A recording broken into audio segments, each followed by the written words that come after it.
अस्सलाम वालेकुम students. Last lecture में हमने डिस्कस किया था फीमेल रिप्रोडक्टिव सिस्टम। इसके डिफरेंट कंपोनेंट्स को हमने डिटेल में डिस्कस किया था, जिसमें हमारे पास पहला कंपोनेंट था ओवरी। ओवरी के दो मेन काम थे। पहला काम था एग प्रोड्यूस करना और दूसरा काम है फीमेल जो हार्मोन्स हैं, सेक्स हार्मोन, वो प्रोड्यूस करना, जिसमें एस्ट्रोजन आते हैं और प्रोजेस्टेरोन आते हैं। उसके बाद हमने देखा था ओविडक्ट। ओविडक्ट वो नाली है जो एग को ओवरी से कलेक्ट करती है और एग्स को लेकर जाती है टूवर्ड द यूट्रस। और ओविडक्ट के अंदर ही हमने देखा था कि फर्टिलाइजेशन होती है, स्पर्म यहाँ पर ट्रैवल करते हैं। उसके बाद जो थर्ड आपके पास कंपोनेंट था वो है यूट्रस। यूट्रस वो एरिया है जहाँ पर बेबी आके इम्प्लांट होते हैं। इसकी वॉल्स को एंडोमेट्रियम कहा जाता है। ये वॉल्स जो हैं ये इसके अंदर मसल्स की वॉल है ये, और मसल जब ये कंट्रैक्ट करते हैं तो बेबी को बॉडी से बाहर पुश करने में हेल्प करते हैं। उसके बाद सर्विक्स, यूट्रस और वजाइना के दरमियान जो मसल्स की एक रिंग है, उस मस्कुलर रिंग को हम सर्विक्स कहते हैं। देन वजाइना को हम बर्थ कैनाल भी कहते हैं। ये वो नाली है जिसके ज़रिए बेबी बॉडी से बाहर आता है, फीमेल की बॉडी से, और इसी नाली के ज़रिए जो है वो मेल के जो स्पर्म्स होते हैं, सीमन, वो फीमेल की बॉडी में एंटर होता है। और इस वजाइना का जो लास्ट पोर्शन है दैट वाज कॉल्ड वुल्वा। इसको हमने देखा था कि इसको हमने वुल्वा का नाम दिया था तब। नेक्स्ट हम देखते हैं कि फ़ीमेल जो गेमीट है, एग, वो किस तरह का होता है, उसका स्ट्रक्चर देखते हैं। एग और ओवा और फीमेल गेमीट्स।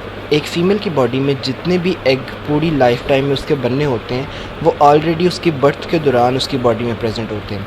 तो अगर एक फीमेल बेबी की जो है वो बर्थ हुई है, तो उस फीमेल बेबी के अंदर उसकी पूरी लाइफ में जो एग्स बनने हैं वो ऑलरेडी उसकी ओवरीज में पड़े हुए हैं, ठीक है।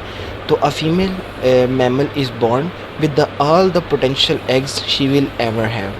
In human, about 70,000 potential egg cells or ova are already present in the ovaries at birth. जब फीमेल की बर्थ होती है तो उसी टाइम उसकी ओवरीज में 70,000 एग सेल्स पड़े होते हैं, ठीक है। और उसकी लाइफ टाइम में तकरीबन 70,000 में से 500 एग सेल्स जो है मेच्योर होते हैं और वही बाहर आते हैं। बाकी सेल्स जो हैं वो मेच्योर होने का उनको टाइम नहीं मिलता। The mature eggs are released from the time a female becomes physically mature until she is about 45 to 55 years of age. तो मेच्योरिटी के बाद फीमेल की बॉडी में एग्स जो हैं वो रिलीज़ होना शुरू हो जाते हैं और 45 टू 55 ईयर्स तक रिलीज़ होते रहते हैं। ये डिफरेंट फीमेल्स के अंदर ये टाइम वेरी करता है, डिफरेंट हो सकता है। तो अबाउट 45 और 55 की एज के बाद फीमेल्स की बॉडी में एग्स बनना स्टॉप हो जाते हैं और जो मेंस्ट्रुअल साइकिल है, जो मंथली पीरियड्स होते हैं, वो भी स्टॉप हो जाते हैं। जो एग है उसका स्ट्रक्चर देखते हैं। The parts of the mammalian egg are shown in this figure. ये फिगर हम दिखाई गई यहाँ पर। द एग इज़ स्फेरिकल, ठीक है, स्फेरिकल है, और इसका जो वाइड जो इसका है वो कितना है, 120 माइक्रोमीटर वाइड है, ठीक है। तो इसकी जो टोटल आप कह लो कि जो विड्थ है, जो वाइडनेस है, वो कितनी है, 120 माइक्रोमीटर। एग के अंदर अगर हम देखें तो egg has a large nucleus. Centre में एक बड़ा सा न्यूक्लियस है जिसके अंदर हैप्लाइड नंबर ऑफ क्रोमोसोम्स होते हैं, क्योंकि गेमेट्स जितने भी होते हैं वो हैप्लाइड होते हैं। तो a large nucleus containing one haploid set of chromosomes. इसके अलावा अबंडेंट साइटोप्लाज्म, काफ़ी ज़्यादा साइटोप्लाज्म होता है, विच में कंटेन स्मॉल अमाउंट ऑफ योग, जिसमें थोड़ी सी जो है वो योग प्रेजेंट होती है। तो ये सारा साइटोप्लाज्म जिसमें थोड़ी सी योग होगी। और इसके बाहर जो है वो सेल सरफेस मेम्ब्रेन जो है वो होती है, ये जो हमें लाइन नज़र आ रही है, लाइनें। और इस सरफेस मेम्ब्रेन के बाहर अगेन एक दूसरी membrane that is called outer membrane. तो this cytoplasm is surrounded by the cell surface membrane. The cell surface membrane is surrounded by another outer membrane, ठीक है। तो इससे आपके एग का स्ट्रक्चर कंप्लीट आ जाता है कि दरमियान में न्यूक्लियस के अंदर हैप्लाइड सेट ऑफ क्रोमोसोम, उसके बाहर साइटोप्लाज्म काफ़ी ज़्यादा मिकदार में जिसके अंदर थोड़ी सी योग है। साइटोप्लाज्म को कवर किया हुआ है सेल सरफेस मेम्ब्रेन ने, और सेल सरफेस मेम्ब्रेन को कवर किया हुआ है आउटर मेम्ब्रेन ने। उसके बाद हम देखते हैं कि रिप्रोडक्शन ह्यूमंस के अंदर जो है, सबसे पहले आपके पास आएगा प्यूबर्टी, कि जो ह्यूमंस मेल एंड फीमेल हैं उनके अंदर प्यूबर्टी कब आती है, प्यूबर्टी होती क्या है, ठीक है। तो वो टाइम जब आपकी बॉडी में स्पर्म या एग बनना शुरू हो जाए तो उस टाइम को हम कहते हैं प्यूबर्टी, ठीक है। नॉर्मली ये जो एज है वो जो बॉयज़ हैं उनके अंदर 14 ईयर्स के बाद जो है वो प्यूबर्टी स्टार्ट हो जाती है। फीमेल्स के अंदर 11 ईयर्स ऑफ एज जो है उसमें प्यूबर्टी स्टार्ट हो जाती है। तो puberty is the stage of human growth and development in which a person become physically mature. However, there has been a recent trend toward early puberty in humans के अंदर जल्दी प्यूबर्टी आने के जो ट्रेंड है वो आजकल जो है वो नज़र आ रहा है कि जो बॉयज़ और गर्ल्स हैं वो टाइम से पहले जो है वो मेच्योर होते जा रहे हैं, उनके अंदर जो है वो स्पर्म और एग की प्रोडक्शन जो है वो ज़्यादा होती जा रही है।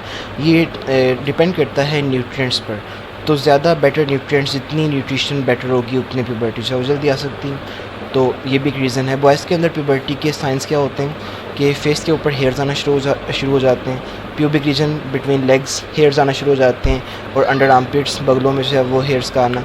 सेम यही जो है वो फीमेल्स के अंदर भी है कि hairs appear on the pubic region and under armpits. The पीनस and the testicles increase in size, boys के अंदर पीनस और टेस्टिकल्स का साइज़ जो है वो इंक्रीज़ हो जाता है, और इसके अलावा जो स्पर्म प्रोडक्शन जो है वो स्टार्ट हो जाती है।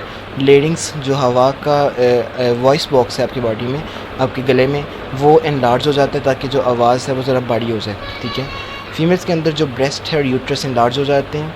मेंस्ट्रुएशन एंड ओव्यूलेशन स्टार्ट, ये हम फर्दर आगे देखेंगे। हिप ब्रॉडन, ठीक है, जो हिप का एरिया वो ब्रॉड हो जाता है ताकि बेबी जो है वो उसको ईज़िली कैरी कर सकें, उसकी डिलीवरी जो है ईजी हो सके। During puberty, reproductive system of the young person begin to function.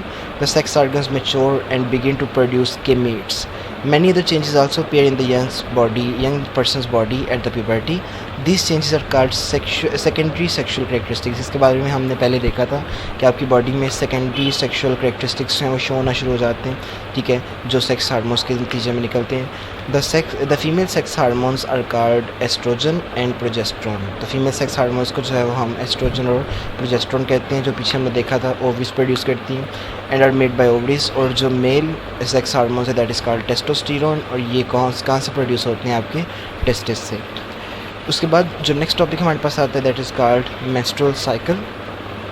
Females के अंदर यूजली एक मंथली डिस्चार्ज होता है ब्लड का, और उसको जो मेंसेस का from the uterus via the vagina, ठीक है। तो यूट्रस विजाइना के ज़रिए जो है वो हमने पीछे देखा है यूट्रस की वॉल्स को एंडोमेट्रियम कहा गया है। एंडोमेट्रियम ब्रेक होना शुरू होती है, उसके नतीजे में जो है ब्लड बॉडी से बाहर निकलना शुरू होता है। तो इस प्रोसेस को हम जो है मेंस्ट्रुएशन कहते हैं। मेंस्ट्रुअल पीरियड जो है वो उसको यूजली जो है वो लास्ट करता है अबाउट 5 डेज़, 5 दिन तक ब्लड और जो ये डेब्रिस है, जो ब्लड मसल्स हैं, ठीक है, जो एंडोमेट्रियम ब्रेकडाउन होती है वो डिस्चार्ज होती है, और 5 दिन के बाद जो है दोबारा बॉडी जो है वो ठीक हो जाती है, नेक्स्ट साइकिल के लिए जो है वो रेडी हो जाती है। डिफरेंट फीमेल्स के अंदर मेंस्ट्रुअल साइकिल की जो टाइम है वो वेरी करता है, और अमाउंट ऑफ ब्लड जो है वो भी फीमेल टू फीमेल वेरी करता है।